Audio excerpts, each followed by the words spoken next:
Hello, everyone. I have the great good fortune today, well, first of all, to be sitting outside, which is quite nice, and also to be speaking to Dr. Larry Arnn, who is president of Hillsdale College. Hillsdale College is a liberal arts institution in Hillsdale, Michigan, and it's quite a remarkable place. I was asked to deliver a commencement address there earlier this year and went up for the day. I knew about Hillsdale a little bit, but hadn't visited there. It's a remarkable island of educational sanity in the midst of a sea of educational chaos. And I'm going to be talking today to Dr. Arnn, who's been president of this august institution for a number of decades, about Hillsdale College in general, about its history, about his tenure there and his activities and occupation and enterprise, and about the state, the dismal state, let's say, of the higher education enterprise in general in the United States and in the West more broadly. So I hope you enjoy the conversation. Welcome, Dr. Arnn. Thank you very much for coming to see me, and also for the commencement invitation and for agreeing to do this podcast. I'm really looking forward to it. Well, you're a tremendous host and a tremendous man. It's a great pleasure for me to be with you today. Yeah, it's been fun. We were out in the boat for the sunsets, and we had some fireworks at night, and it's quiet and peaceful here and away from the fray, let's say. So that's been lovely. And Dr. Arnn and I have been talking a lot about plans for educational revival in some sense in the future. And so there'll be lots of things coming down the pipelines on that front. But to begin with, I think we'll start by talking about Hillsdale and about its singular vision and its founding. And so why don't we start? Tell me about how Hillsdale, tell everybody about how Hillsdale got its beginning, and let's walk through the history of the institution. History starts in 1844. It was on the frontier in Michigan. That was as far as the country went back then. A bunch of New England preachers who were classically educated. They read Latin and Greek, which means that they knew the books that were written before Jesus, and they were very loyal to Jesus. And they brought the tradition of a liberal education with them out to the frontier.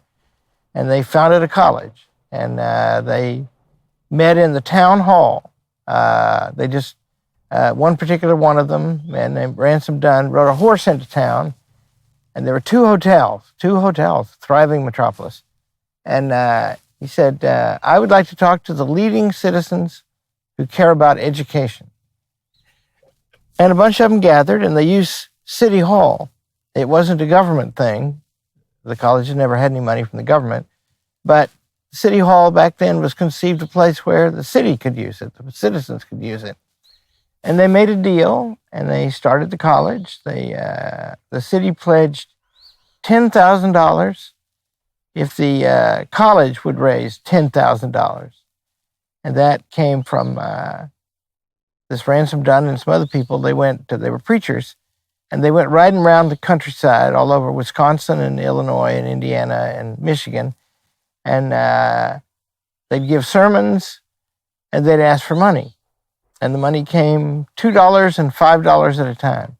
We still have the list.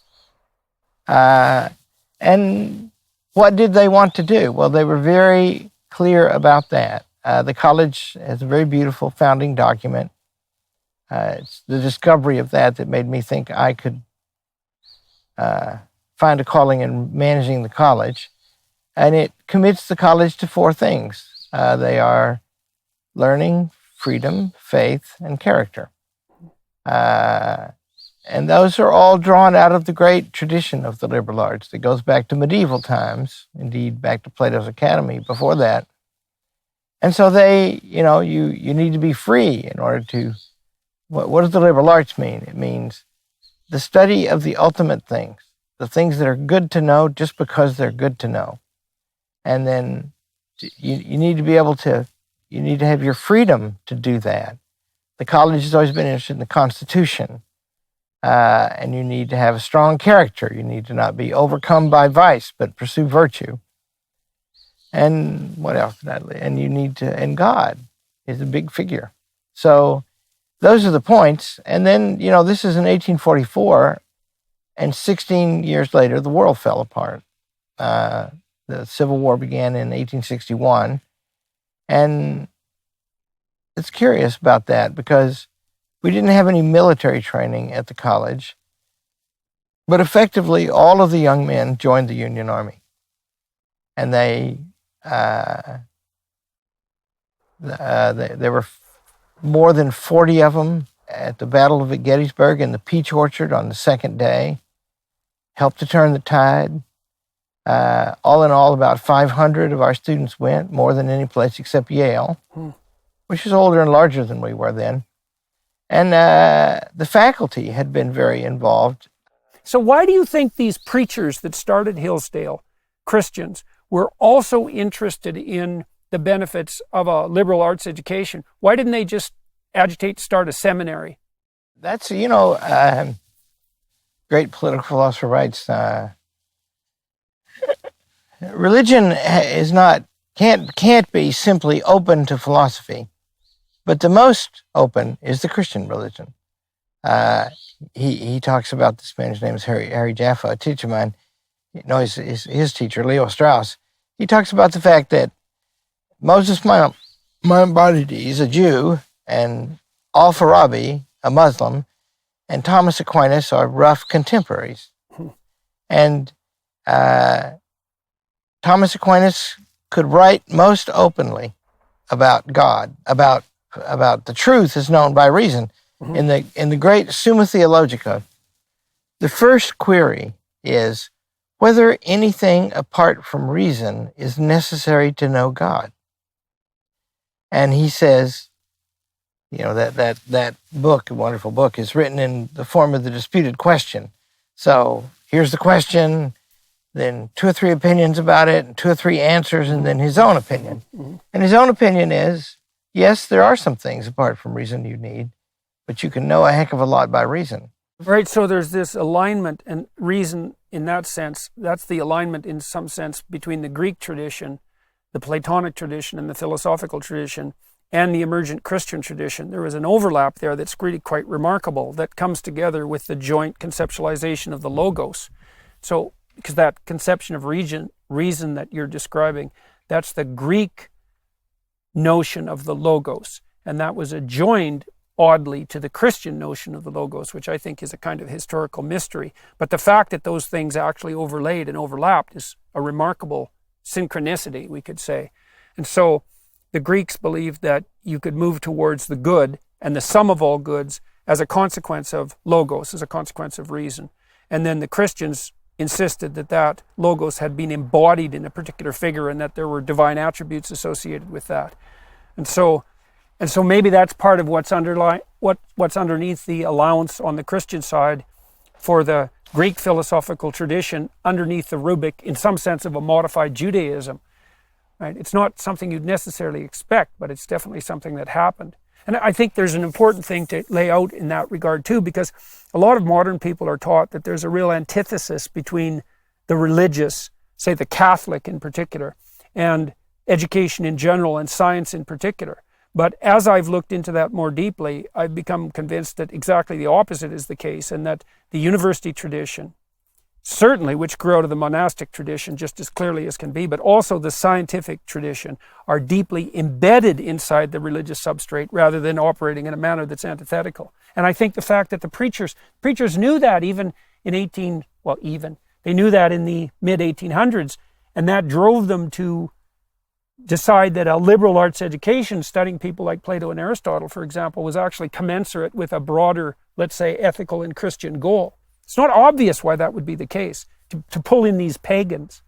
So, first of all, a prerequisite for entry to Hillsdale College in 1844 was you had to read both Greek and Latin.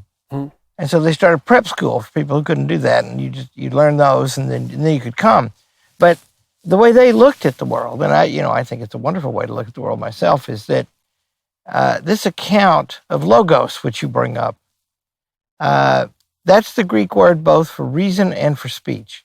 And that means that whatever you can think, you can say, and whatever you can say, you can think. And that means that this conversation is a kind of sharing that no other creature is capable of.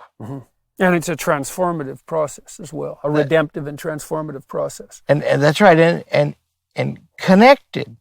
Aristotle writes that we're more gregarious, that comes from the Greek word for flock, than horses or bees, right? And that means, and so it's this nature of man, but then logos is not, when we talk, we can see, how to get from A to B. We can also think about whether to go from A to B. And that brings in the divine, because that would be in both Greek philosophy and in the Christian faith and the Jewish faith, and I think the Islamic faith. That would be the ultimate destination, right, God. Right. That's like a definition, right? If you think about this as a mapping problem, and that part of what we're doing while dialoguing, exchanging logos, is to map out the terrain that includes the destination and the details of the journey, all of that. And then the ultimate destination is a destination that would be guided by the highest good. By definition, right? Because your destination is a good. You wouldn't be going there if you didn't think it was better, unless you're aiming down. And so the ultimate destination, in some sense, is the transcendent destination. And so that's like a definition of the divine path. And in some sense, a definition of the spirit that animates you while you're walking down that path. And then you say, and I think there's an instinctual element to this that's associated with that gregariousness. So, people are unbelievable mimics, right? We imitate each other on a scale that's unparalleled among other creatures. And we do that with language, but we can almost literally inhabit each other's bodies, each other's frames of reference. And we do that by exchanging viewpoints, essentially. And so we're negotiating together this pathway to the highest possible point. And I think that's marked. So, what I was hoping when we started this discussion, like I always hope with my podcast, is that we would fall into a discussion and be engaged by it, right? And then it would be animated by a spirit that was its own, not instrumental, not planned, but something that would emerge automatically as a consequence of goodwill and honest communication. And what's so fascinating about that, literally, is that if that happens, it's intrinsically and instinctually engaging, right? You feel the conversation as meaningful.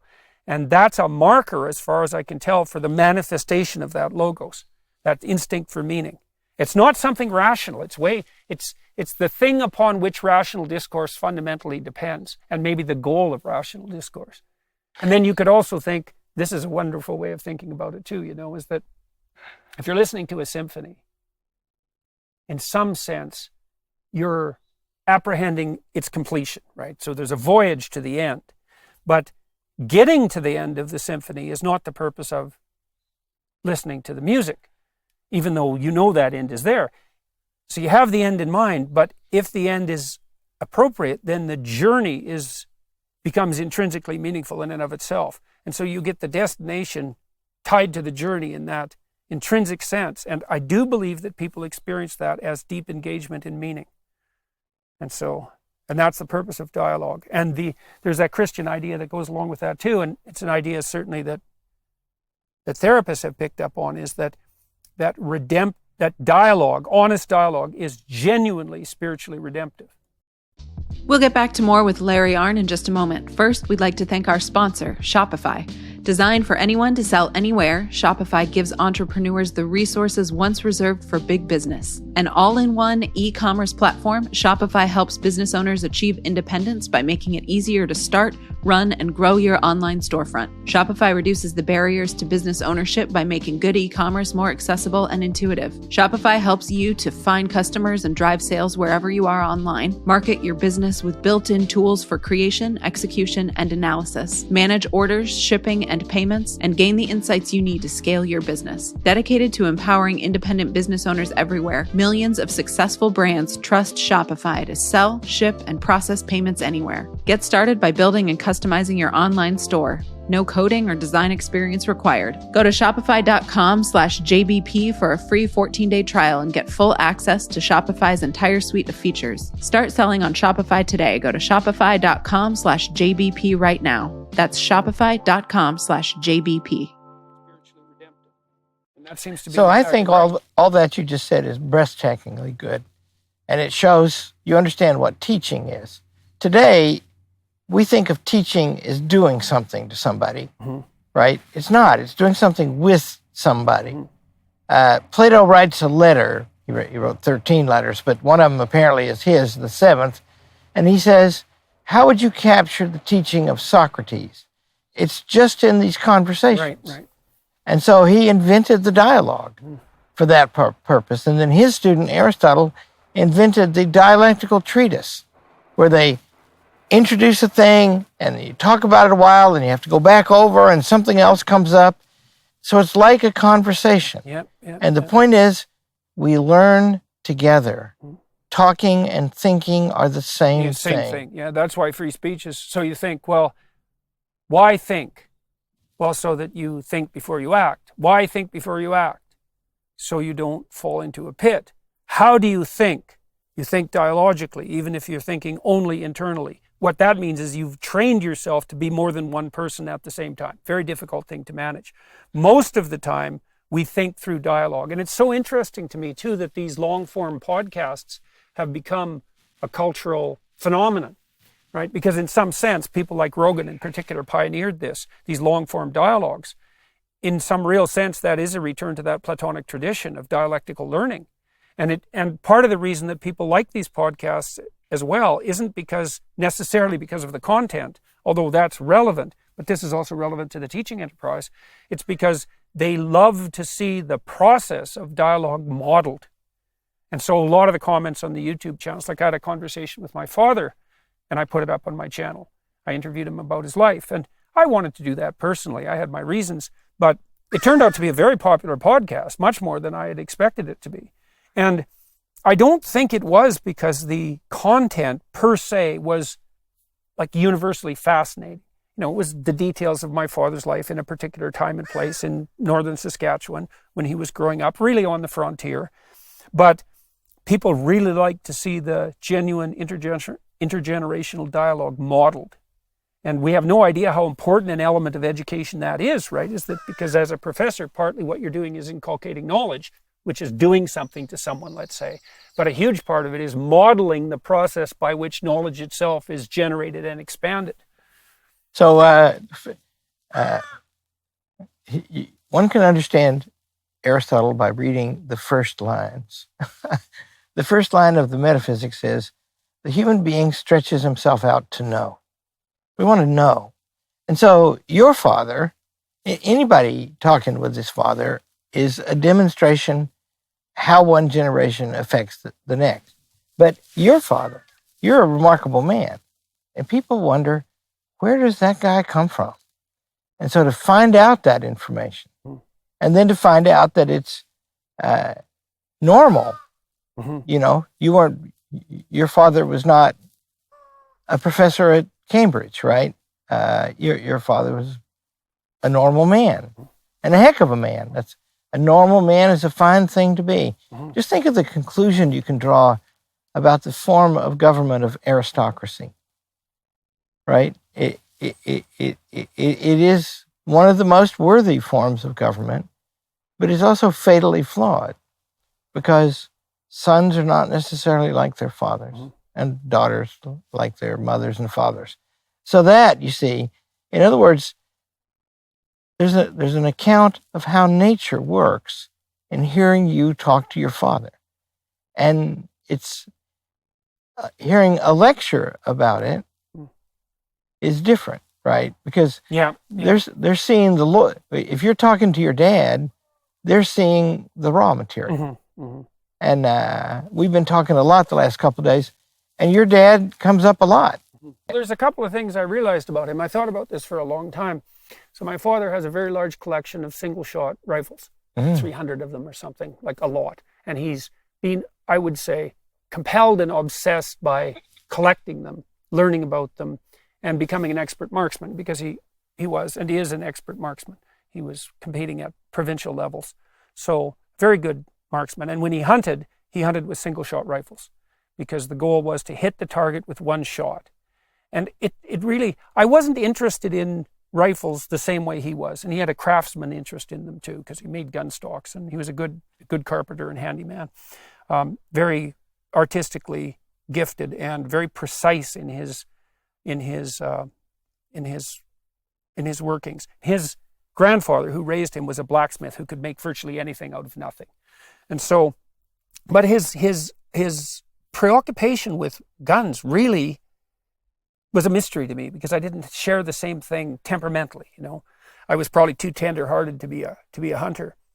But it came to me at one point, after having meditated on this for a long time, that the reason my dad was so interested in rifles was because he wanted to hit the target with a single shot. And he realized that that was the purpose of life. And I knew at that point that the word sin was a derivation. It's also derived through the Jewish equivalent of the word sin. The hamartia, which is the Greek word, means to miss the target. It's an archery term. And the Jewish equivalent of the word for sin has the same kind of derivation. It means to miss the target. And so I thought, oh, I see what my dad was doing. He didn't know this either. He was practicing to aim in the most deadly possible manner. One shot, dead center of the right target. And all of that perfectionism that goes along with mechanical machining, let's say, and the precision that's necessary to make a rifle, it's all associated with that hunting tradition that characterizes human beings so deeply. Like, I mean, our whole physical platform is a throwing platform. And we aim at everything. All our sports are aims at targets. It's really deeply embedded inside of me, of us. And so I realized that about my father. And I told him that. I said, I think I figured out why you're so interested in rifles and shooting. So I outlined that. And he said, yeah, I think that's right. He didn't know that. And then, so that was very interesting, that precision element of him. But also, one of the things that my father gave me as a gift, and I think my mother did this as well, is that he was really 100% behind me, the best in me. I always knew, even when I was a little kid, that he didn't have my back exactly.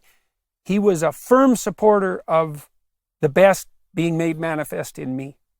And many of my friends didn't have that with their fathers. And of course, people who lack fathers entirely, unless they're very fortunate, often don't have that at all. And so my dad spent a lot of time with me when I was a very little kid, teaching me to read, and hours a day when he came home from work for months on end. And I became an expert reader because of that. And that was an unbelievable gift. And the time he spent, that wasn't just the fact that he taught me how to do it, because he was a school teacher, but that he spent all that time and valued it so intently. It gave me this deep-rooted admiration and love for literacy that was, maybe that's the most fundamental element of my existence, I suppose, is that love. But I know that having that male encouragement firmly on the side of the promotion of your development, that is something that's just of inestimable importance, and something, of course, that should be offered by teachers to their students, male and female alike. If, you hear stories, I guess it happens, that parents want to dominate their kids. Mm-hmm. Fathers might want the kid to be like them, mm-hmm. right? And that's not the natural thing. The natural thing is, you think, one of the contributions I, a parent, can make in my life is for my children to have benefits I didn't have, and to have character better than mine. And that is fundamental to the teaching business. Mm-hmm. I think today in the teaching business, if you, in all of it, right? So I'm a teacher at Hillsdale College. I'm the president, but I'm a teacher too. And we think today, if you read about it, we want them to think something. We want to do something to them to make them the way we want. Mm-hmm. But that violates the spirit of the dialogue that you mm-hmm. brought up earlier, right? In other words, that's conversion therapy. That's what that is. That is what it is. You bet, man. And we're gonna set up a system to work on you, and then what you know and what you are will be a product of our work. Mm-hmm. And that is the most uncharitable approach to education, and it's dominating these days. Yeah, well, it's not education. It's ideological inculcation. It's propaganda. It kind of reminds me of the Prussian education model. And, a lot of that was the foundation, the philosophical foundation of the American public education system. One of the things that was a mystery to me, I built this program a long while back called self-authoring. And there's an element of that, future authoring, that helps people walk through the process of developing a personal vision. And so, first of all, people are asked to envision what their life could be like 5 years down the road if they had what they needed and wanted in a manner that would be best for them if they were taking care of themselves. Right? So imagine that you're worthwhile. Now you get to have what you need and want, but you have to aim at it. And so you ask yourself, what would that be if I could have it? And so that's the first part of the exercise. And then the next part steps you through 7 major components of your life: your education, your career, your intimate relationship, your family, your physical health, etc. Major subcomponents of your life, asking you to detail out a vision for each of those, and then to make a relatively concretized plan. And then to outline a vision of hell, which is where you might end up if you let your bad habits carry you away.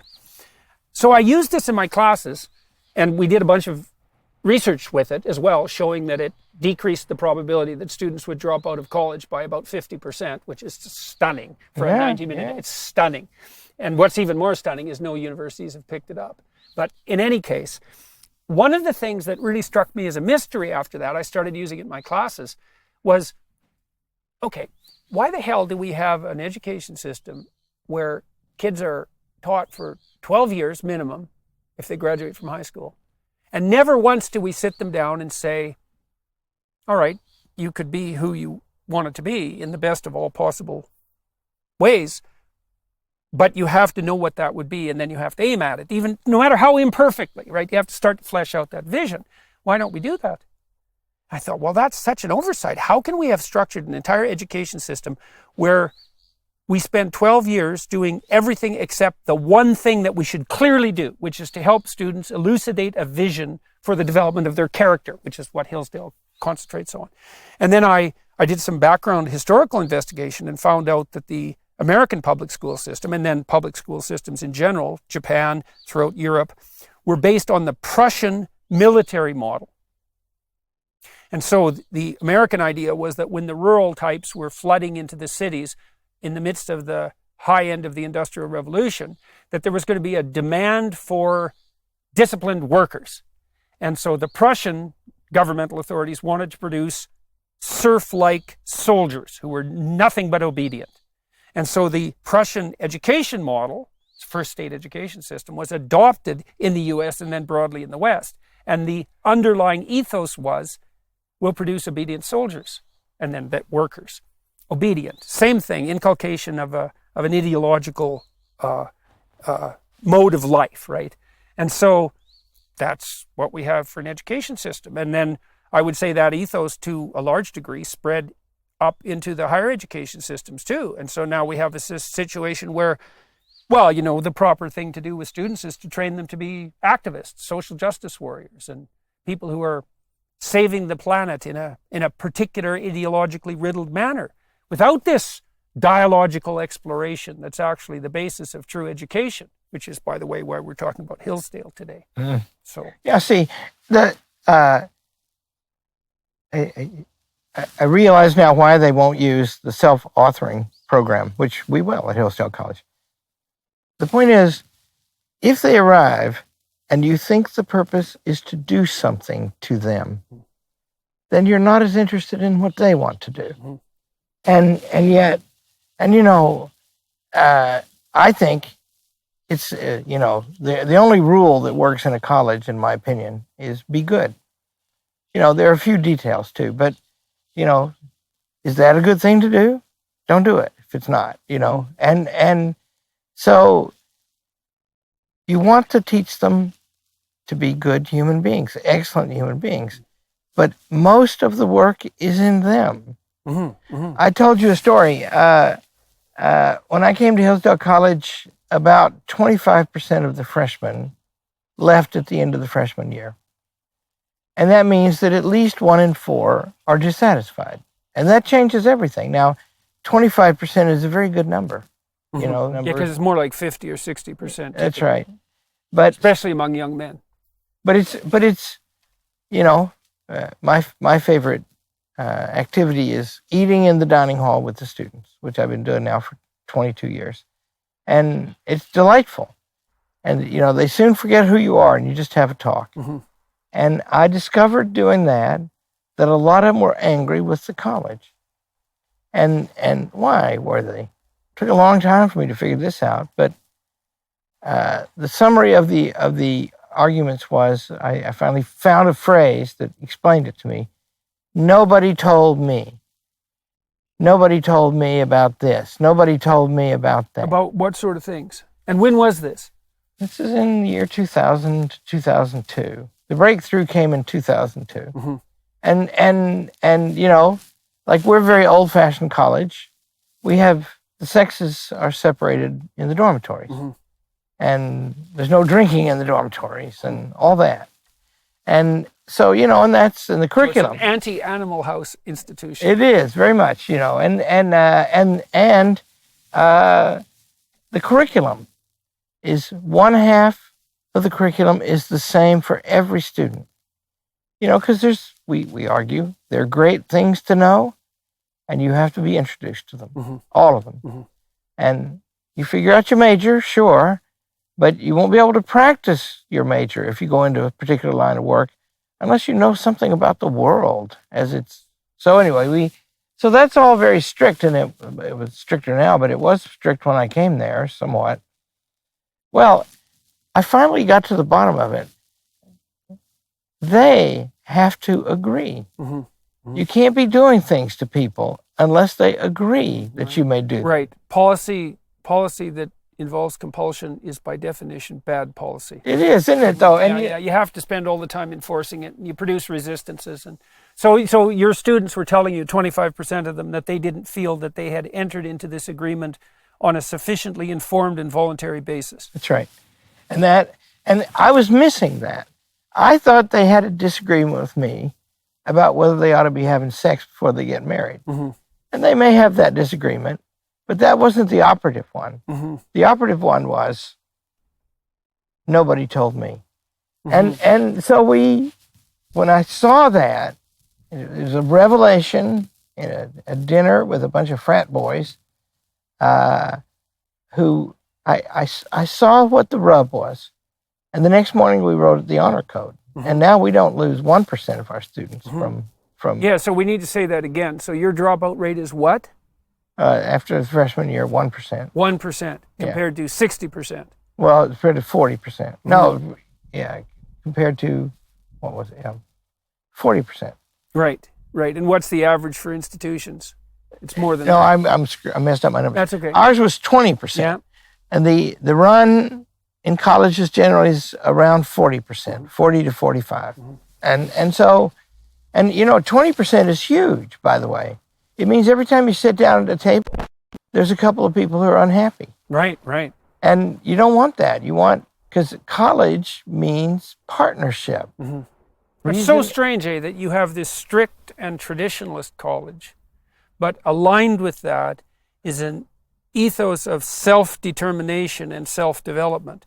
And so it's a very paradoxical juxtaposition of order and opportunity. And an interesting one, because this is, I think, part of the downfall of an excessive Protestantism in some sense, is that, and it's also a downfall of small L liberal philosophy, is that we tend to think of all external constraints as inhibitions on self-actualization, right? It's just limits, it's just arbitrary walls that you're running into to stop the flowering of the wonder that is you. But it's a very perverse way of conceptualizing opportunity, because it does turn out that under many circumstances, if you accept a strict regimen of a priori rules, like in a chess game, that what that does is open up a wealth of opportunities to you that you wouldn't have otherwise had.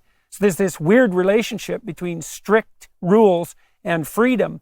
And one of the things that I loved, and is why we're having this conversation too, is when I went to Hillsdale, I've been to lots of university campuses in my life, and many in the more recent years, and they're generally there's a sense of resentment, entitled resentment, that permeates the establishment. You see that in the faculty, the administrators, and most of all in the students. And it's very unsettling and uncomfortable. And I really felt the absence of that at Hillsdale. Talking to all the students, talking to the faculty, talking to the administrators. There was a harmony there, like a musical harmony. And I know your campus is also 1/3 of the students are involved in the music program in some 40%. manner. Right, 40? Yeah. It's amazing. And there was music everywhere in the campus, which I thought was just wonderful. And so, it's also so interesting to hear you talk about this old-fashioned approach with sex-segregated dormitories and so forth, and these 1950s rules, or before that, let's say, and that students actually find that acceptable if they're brought on voluntarily. So let's talk about that honor code more. So why did you decide that the solution to the problem of their discomfort wasn't alteration of the rules? It was more clear explication of the a priori rules. Why did you go that route? And why do you think what was the route and why did it work? What I thought before I had this revelation, just quickly, how did I have it? A national class long jumper, a very beautiful young man, a frat boy, began senior dinner. They come over to our house and we have dinner with them, and this was a senior dinner. And he began by forgiving me for the rules. And, and I was cranky that night. And I said, "Why'd you come here?" And he loved it, he said. And I said, what do you love about it? You want us to be the same as the University of Michigan? And then I said, the golden thing, I said, "Could you read when you came here?" And he said, "Yes." And I said, "Did you? Because if you'd read, you'd know. Mm-hmm. And how can you be complaining about it 4 years later?" Mm-hmm. And I just noticed I had the moral high ground. Mm-hmm. And in the end, it wasn't really the particular rules. If you had the most libertine rules in the world, there'd be plenty of people who'd object to that, right? Mm-hmm. Right. It's that their will had been consulted. Mm-hmm. And so... Right, and that was made thoroughly explicit and understood. That's right? what the honor trick, code, right? That's what the honor code does. And see, we were afraid of the honor code because we weren't very strong in applications. We're very strong now. And afraid we wouldn't get enough. And what if they don't come? And yeah, that's the same sort of fear that's, I would say, paralyzed and castrated, let's say, the Catholic Church and its liberalization. It's, well, we're making it too difficult for people. We just have to make it easier. And we make it easy enough, then everyone will come. I read Kierkegaard, and Kierkegaard has a famous passage where he describes just how useless an idler he really is and how it's impossible for him to be a benefactor of the industrial age and to make everything that's already been made easy even easier for people. And so that his signal contribution was to do everything he could to make things more difficult, because there would come a time when everything had become so easy that the cry for something difficult would become overwhelming. And I love that. And that's a good example of the necessity of these that's an rules. Excellent rule of thumb when dealing with the young. Because what is their drive? They're like, I think of them like plants. I think they grow. I don't think you're making them into anything. I think they grow. Mm-hmm. And you can stunt them, though. You can do that. Oh boy, can't you though? And so they want to grow. They don't even fully understand the process, but they want to grow up. It's the reason why a 1-year-old or a 3-year-old probably will get cranky if the 5-year-old is treated like more of an adult, right? Right. They want to grow up, right? And so you have to harness that. It's not really even a harness. You have to get that on your side, and that means encourage it. And that means this coming here to Hillsdale College is an act of maturity. Right. And maturity is a desirable thing. Yeah. It's better in all ways than being immature. It opens up more possibilities. It's not subjugation to more constraint. It's right. It's the acceptance of a voluntary system of disciplined striving and the opening up of an immense vista of opportunity. Yeah. If I was as good at psychology as you are, I'd trade jobs with you. See that, and I'll just tell you, when you approach it like that, happiness blossoms everywhere. Mm-hmm. I mean, Hillsdale College, I used to sit down in the dining hall, lunchtime in the dining hall is, come to visit Hillsdale College, I'll take you to the dining hall, we'll have lunch. And you sit down with these kids. I'm the only old guy who sits with the kids all the time. And it's delightful. It wasn't always. Mm-hmm. They had complaints, Mm-hmm. you know, and I would leave the table thinking, we're subsidizing the daylights out of these kids, and they're not happy. Mm-hmm. Mm-hmm. What are we spending our money for? Mm-hmm. And you know, Well, it's still very perverse and strange that what you decided to do was to implement an honor code. So Yeah. first of all, why honor? Why that archaic and old-fashioned word? And maybe we could walk through what the code is and how you introduce that to students, and then why they not only appear to accept it, but to accept it so assiduously that they all stay in the college, that's an amazing achievement, right? That's remarkable and very unlikely achievement. So, and it's such a strange route to get there. yeah. So why an honor code? Well, honor. So you know, I have the device of reading Aristotle and teaching Aristotle, and that's always good for one, in my opinion. And so what you learn about honor is, you know, a great thing, right? It's, you know, to be honorable, to commit a great act of honor, right? You find out that honor is not the highest good. You find out soon, because honor depends on other people's opinion. Mm-hmm. And a much higher, in fact, the highest human relationship is friendship. But you can't start with friendship. Honor does have the advantage of being civic in its nature. Mm-hmm. It's something that we adopt together and win respect from each So other. it's sort of like identity in its That's- real sense. That's right. You That's want an right. honorable identity. So, and we agree what that is. What the code says is a Hillsdale College student is honest in word and deed, respectful of the rights of others, dutiful in study and service, and through education, the student rises to self-government. Right.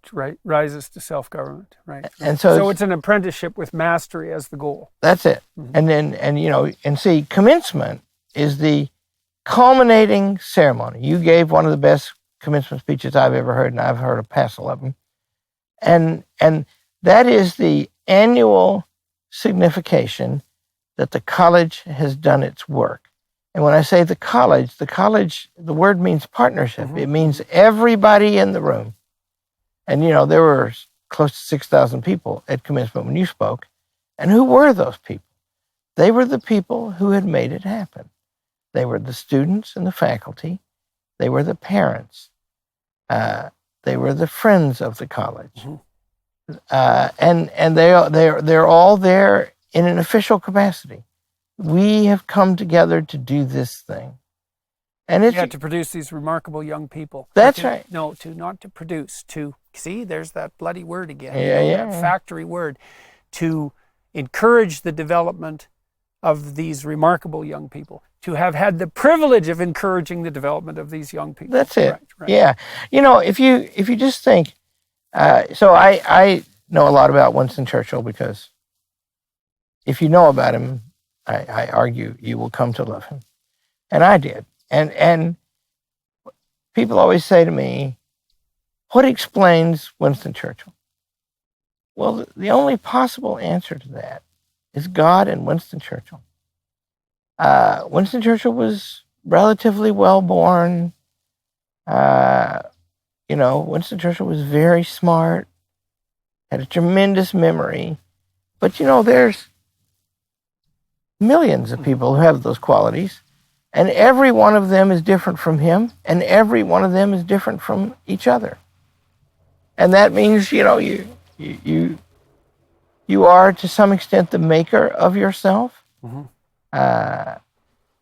That's a beautiful doctrine in Aristotle. Mm-hmm. And so in education, you know, the first thing, you just need to know two things when you admit them.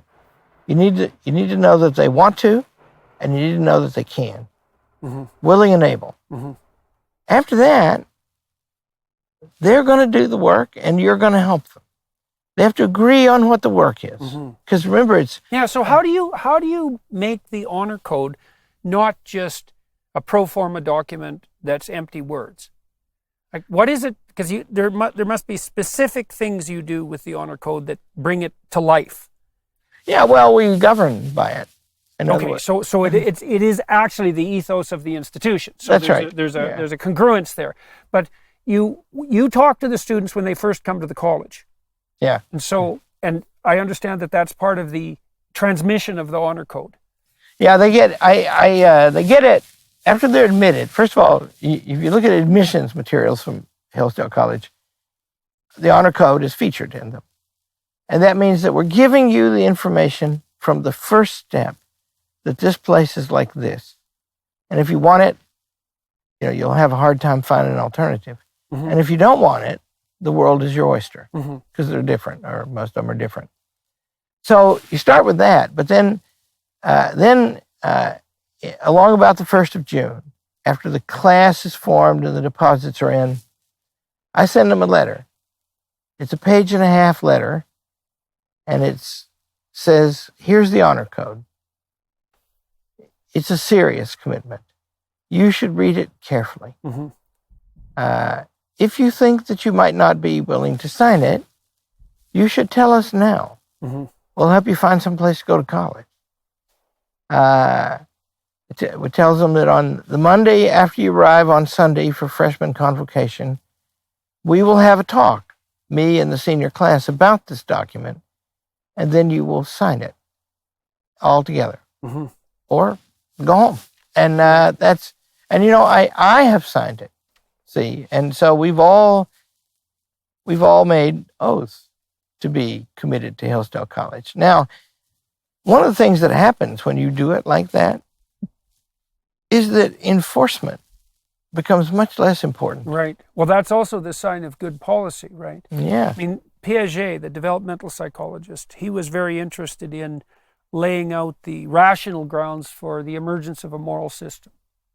And so one of his propositions, which I love, is that a goal-oriented system established on consensual grounds will outcompete a goal-oriented system, same goal, on grounds of compulsion, not least because the system that requires compulsion will waste time and resources in the enforcement. So it's a priori less efficient. And then you can add to that the fact that most positive human emotion, and so that's the emotion that literally makes you enthusiastic, which is to be filled with the Spirit of God, because that's what enthusiasm means, right? Is that you experience the positive emotion that propels you forward in relationship to a goal. And the goal has to be established voluntarily, or the positive emotion systems won't kick in. So if you use compulsion, not only do you waste time and resources on enforcement, but you don't harness the most fundamental motivational systems. And those are so fundamental, by the way, that the drugs that people abuse, cocaine, perhaps foremost among them in terms of its instantaneously attractive and addictive qualities, cocaine directly activates that positive emotion system, which is why people love it. And so, because it's an analog of purposeful, goal-directed activity. And if you establish a high goal, the higher the goal, the more rewarding in the technical sense every step towards that goal is. But that has to all be done voluntarily, because otherwise it's an imposition and entirely different psychophysiological systems come into play. We'll have more with Larry Arnn in just a minute, but first I want to tell you about Helix Sleep. Getting a good night's sleep is one of the most important things you can do for your health. That's why Helix Sleep provides tailored mattresses based on your unique sleep preferences. Now me, I'm a side sleeper. Helix has side sleeper models with memory foam layers for optimal pressure relief. Let's say you're a stomach or back sleeper. Helix has models for you too, with a more responsive foam to cradle and support your body. And you've got to love the enhanced cooling features to keep you from overheating at night. Every Helix mattress has a hybrid design, combining individually wrapped steel coils in the base with premium foam layers on top for the perfect combination of comfort and support. Get started with the Helix Sleep Quiz and find your perfect mattress in under 2 minutes. Plus, right now, Helix Sleep is offering up to $200 off all mattress orders and 2 free pillows at helixsleep.com/Jordan. That's helixsleep.com/Jordan for $200 off all mattress orders and 2 free pillows. Helix mattress ships straight to your door free of charge. Try it for 100 nights risk-free. What do you got to lose? Go to helixsleep.com/Jordan now. So here's Winston Churchill. It is at once the safeguard and the glory of mankind that it is easy to lead and hard to drive. Mm-hmm. And that's when I was hired for this job, there was an MBA, fine man, on the committee, and you can spot him a mile away. They ask MBA questions. Mm-hmm. And so if you have to drive, you're not leading. That's you're a right. tyrant. Yeah, and they Churchill believed, by the way, that particular thing. He says that in the context of how the implausible thing could happen, that Britain could defeat Adolf Hitler. Mm-hmm. Mm-hmm. And that's why. Mm-hmm. And they right. People hate that. And so if you want, and if I've become experienced and stubborn now, I don't like to be in a relationship where I'm telling anybody what to do if they don't want to do it. Yeah. Well, I really learned this as a psychotherapist, and this is partly why I've been so upset with these anti-conversion laws lately. It's like, in a therapeutic conversation, which is any genuine conversation, by the way, any genuine dialogue, you need humility. And the humility is something like, this person that I'm talking to is actually different than me. They're different in their presuppositions, they're different in their knowledge, and they're different in their destiny. And they're importantly and vitally different in that, because I think that each person plays a signal role in manifesting or failing to manifest part of the reality that moves us towards paradise, let's say, in some fundamental sense. Everyone has a signal role to play in that. That's part of the destiny of their soul. And you are not to interfere with that because you don't know. And so in a therapeutic conversation about identity, so now, for example, therapists are required to affirm the identity of their clients, the gender identity, but more broadly, to affirm it. And that's never the role of a conversation. The role of a therapeutic conversation is always to inquire about identity, but in the spirit of humility, right? Like you and I have been trying to work out a working relationship over the last couple of days, and also with Stephen Blackwood down at Ralston.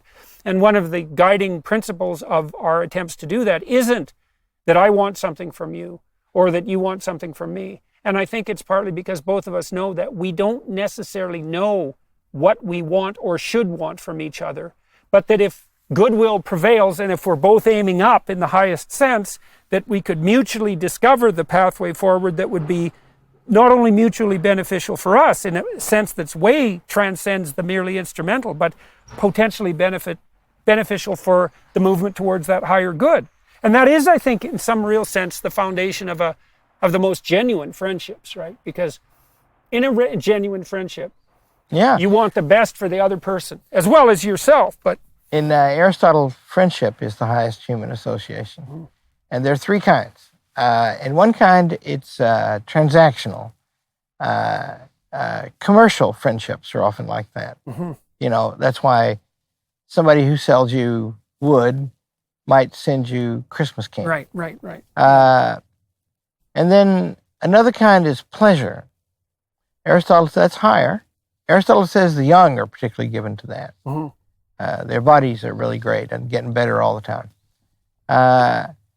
And then there's this ultimate kind, and that's the rarest, and it's the permanent kind. And the permanent kind is a shared love of something ultimate and a commitment to pursue it. Mm-hmm. And that's the only map you can have in a relationship that's likely to sustain it. Mm-hmm.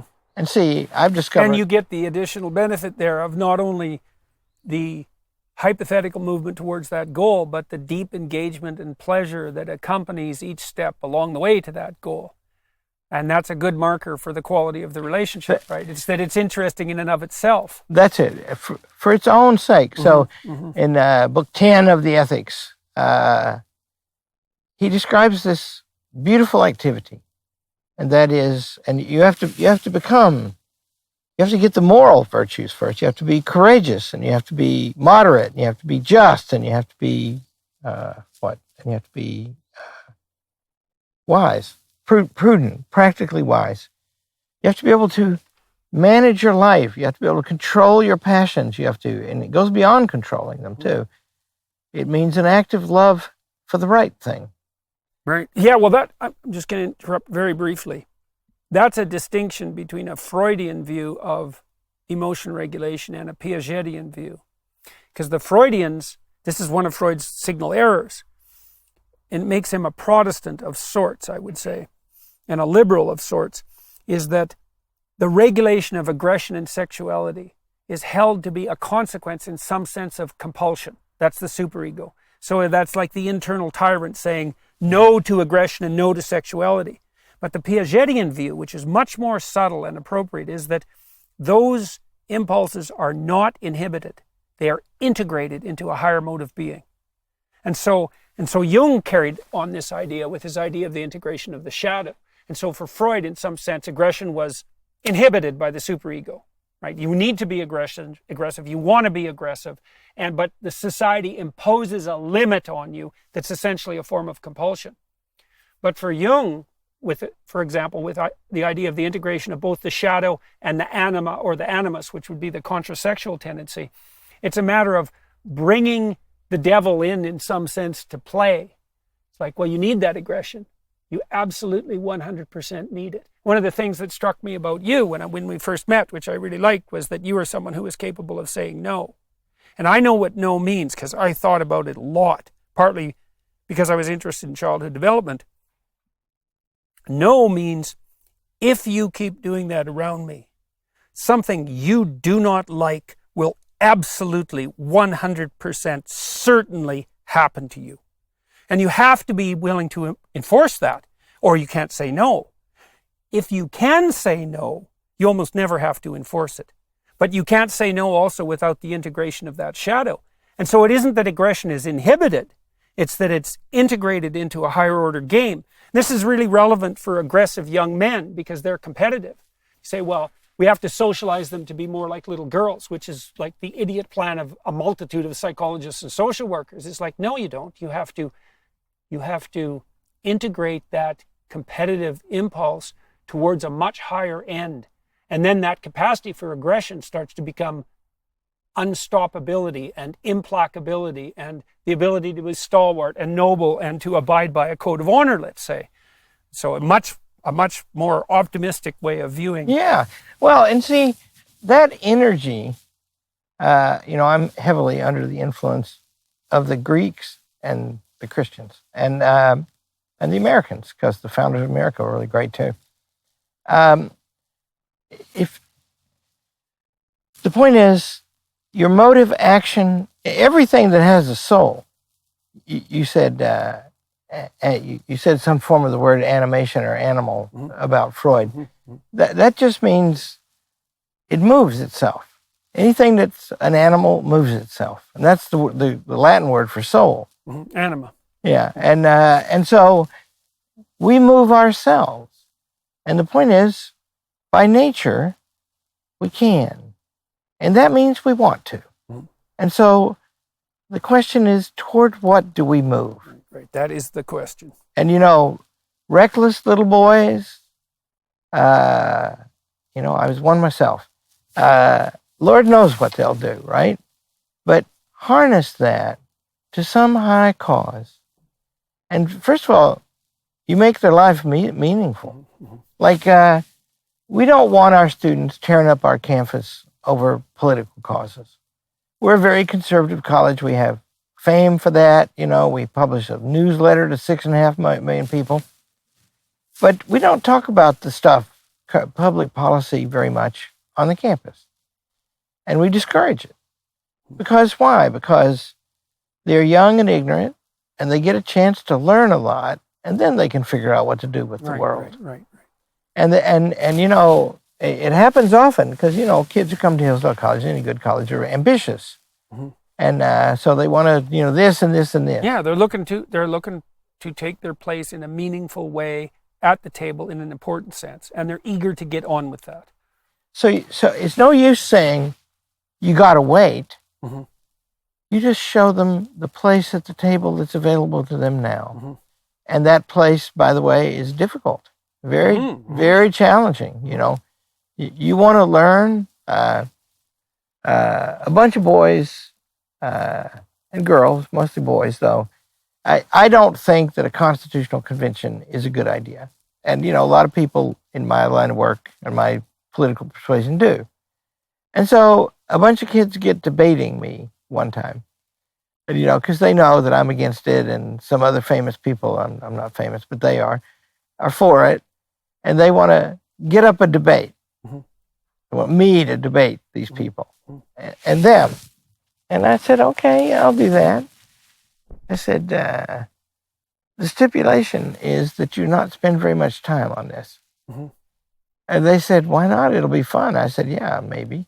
I said, but you're not ready to define for me the meaning of the term politics, Mhm. which is not an easy word to define. It's a form of human community that takes its nature from specific things about the human being that are unique to the human being, right? And so I said, and until you can do that, I don't want you wasting your time figuring out about this arcane point about the Constitution. Mhm. And, do you want to be just another policy wonk? Mhm. Or do you want to be a learned person? Mhm. And they, And have you noticed that there's actually a difference between those two things? Yeah. And it's an important difference. and see, it calms them down. Mhm. You see, Yeah. because what you said. See, I'm going to come to you for counseling. I guess I'm doing that right now. Mutual kind. If, it's usually a great idea to suggest something better Mhm. than the bad thing they want. If it's bad, and it's usually not bad, just not bad not good right now. And that, in other words, you stoke their ambitions. Yeah. Because that's the fuel that makes them go. And, Well, and what a dismal proposition it is to set forth to a young person who's 18 and say, well, your axiomatic a priori political convictions, shallow and unmoored though they are, unabetted by any apprenticeship or knowledge, are sufficient for you to go out and transform the world right now. yeah. It's like, what a dismal view that is. And instead you can say, look, if you applied yourself with all due diligence for like 10 years in every direction you could possibly manage, you might be ready to set a tentative toe out on the world stage in whatever manner you could have earned by that point. The greatness of, and see, that's another thing. If you can teach somebody, the highest human activity in Aristotle is a secular version of the highest human activity in Christianity or any religion, communion with God. And that's contemplation, is called in the ethics. And it's hard to get your soul to a state to be able to do that. You have to be courageous. You have to be, Aristotle says, if you're afraid of the bees buzzing around you, you will not be capable of this. See? It requires all the virtues and years of work, right?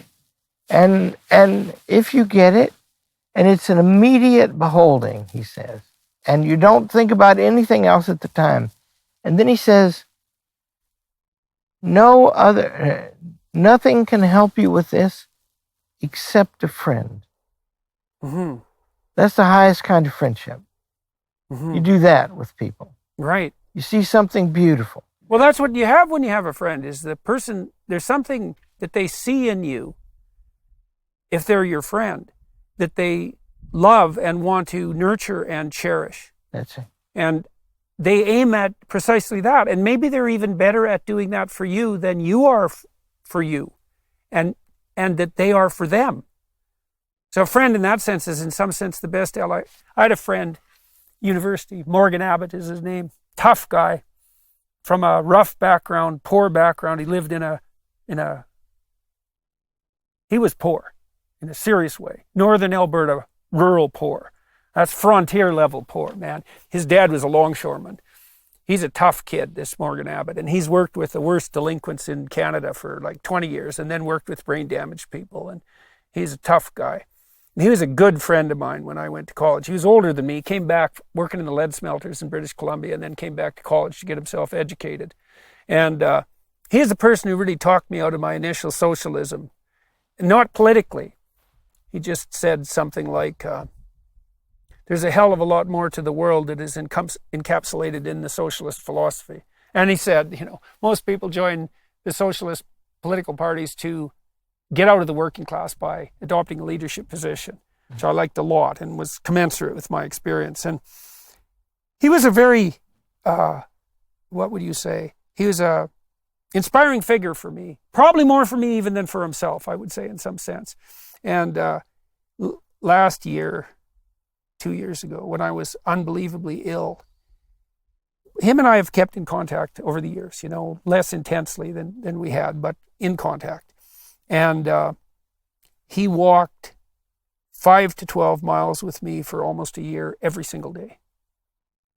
Yeah. See? Now that's, if you study the Greeks properly, you learn to love the word beauty, because beauty is the perfection of good. And so what you just said, that was a beautiful thing. It was, to know that a thing like that happened is worthy making to everyone who hears it. And so the education of the young it involves helping them understand how much they want that. Everybody wants that. And how noble it is to want that. Yeah, that's right. And that's so, and see, if you can get that through to them, and you can, by the way, because they're made to know it. That's... and then college also offers that stellar opportunity. I mean, when I went from my little town, my pack of ne'er-do-well friends there, a few of us went off to college, not very many. Then I had this opportunity to shed who I was and to find a new peer group and to become someone else in a radical way, and to do that to some degree voluntarily, right? To pick a new set of people that I wanted to associate with, to pick a new peer group, some of whom were the great thinkers of the past, right? Because that's one thing college offers you the opportunity to do, is to pick a peer group in some sense that's the great figures of the past. It's a daunting endeavor, but that's what's there before you. And so it is definitely the case that that's a stellar opportunity and a signal contribution of educational establishments, something difficult to replicate online too. So you open the door for students to do that and say, this is what you should be doing at that point. Stellar group of peers who will ennoble you as you move forward, and a shared goal of apprenticeship and maturation, and the opportunity to take your place at the table as an adult. A great adventure, all of that. Yeah, and you don't want to take the magic out of it. It's not working on them. It's mostly them working, and you work with them. And it's so fun when you get it right, It we have, because we're trying, in my opinion, these days, and this is mostly because of changes in philosophy that go back 400 years, we're trying to re-engineer the society all the time. And that means you have to re-engineer the people in it. And that means school becomes, that's its purpose. You're going to come here and we're going to do things to you, right?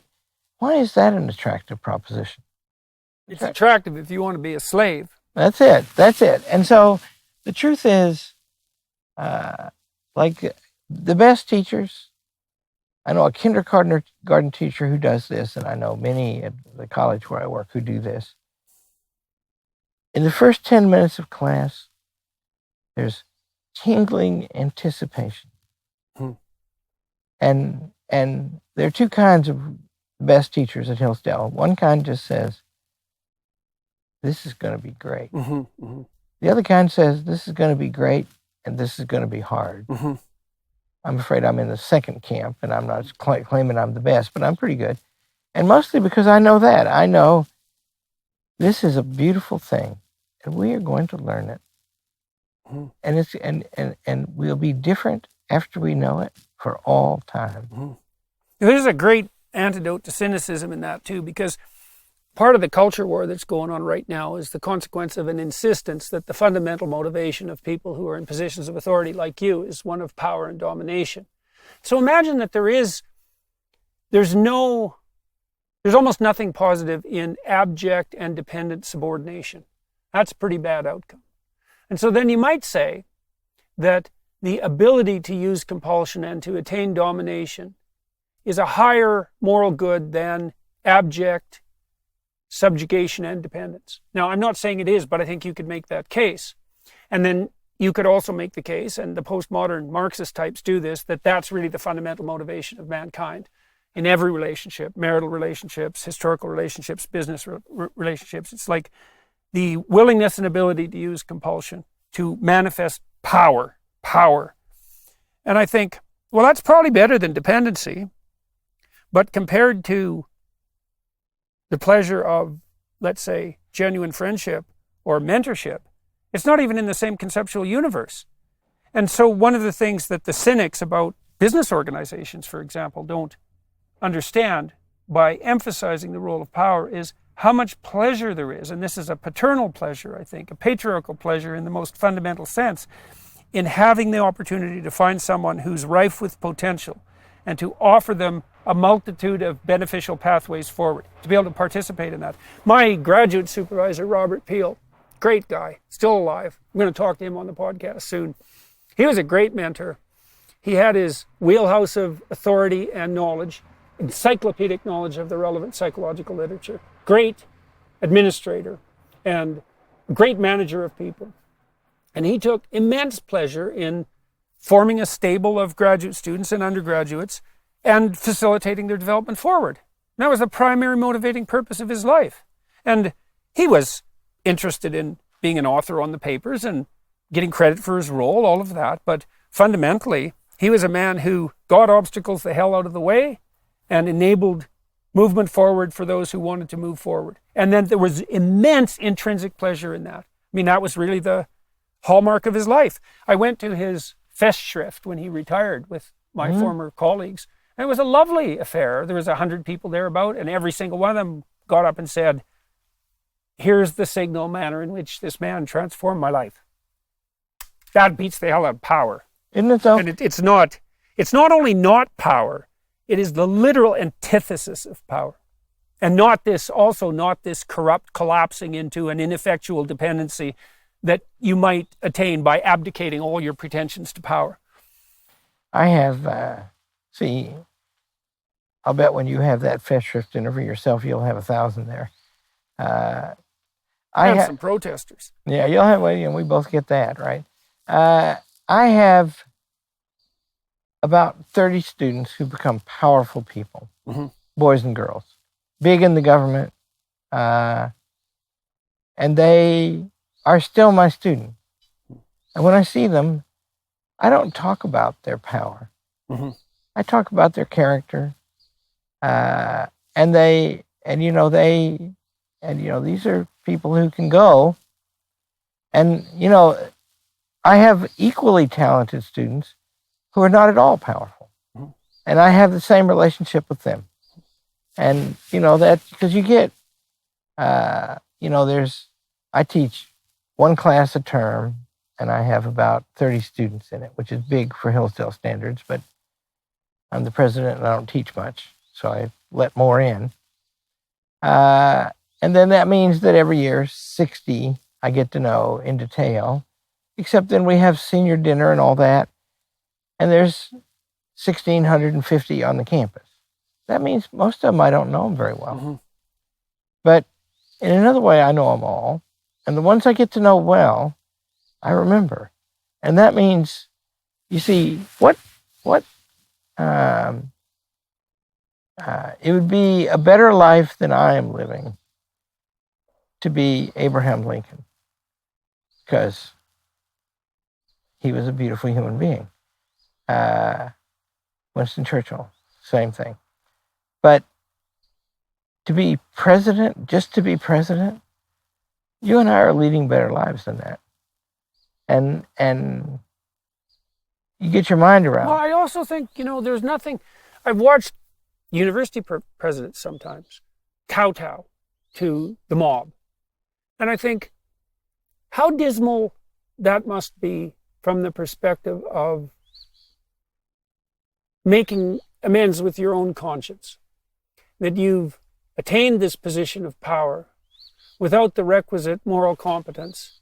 And then when the mob comes, because you strived for the position rather than for the character that would entitle you in some real sense to the position, that you have to fold in the most ignominious of ways.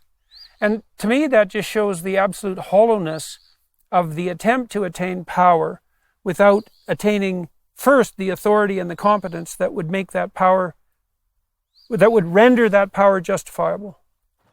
You know, the bad thing about authority, I have authority, I have a fair amount of authority. And the bad thing about it is you're at risk when you use it. But if you use it badly in a way to protect yourself, you will do harm to other people and people who don't deserve it. And so somehow you have to find a way not to do that. And that's, you know, I had somebody say to me once, so I hear you're a pretty good teacher. And I said, I'm okay. And he said, you've written some books. And I said, I have. I've written 3. He said, I read one of them. It's good. And I said, thank you. And he said, why do you do this? You know, because, you know, to a faculty member, the most sensible ones, my job is a pain in the tuchus. Why would you do it? Right? And I looked up and I said, well, partly because I can so far. I'm made so that I can do this, probably. But yeah, it's very possible that when I leave it, you know, unless I'm too old, I will find something better to do right here in this college, because there are better jobs than mine.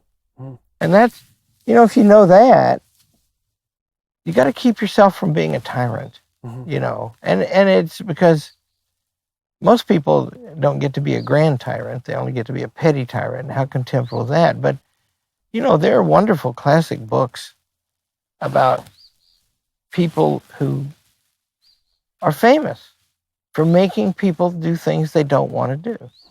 And it's universal. Rulers over hell. That's it. That's the accomplishment of untrammeled powers. You get to be the head demon in a chorus of demons. And to me, that's the most cataclysmic failure, not a sign of the success of the psychopathic and narcissistic.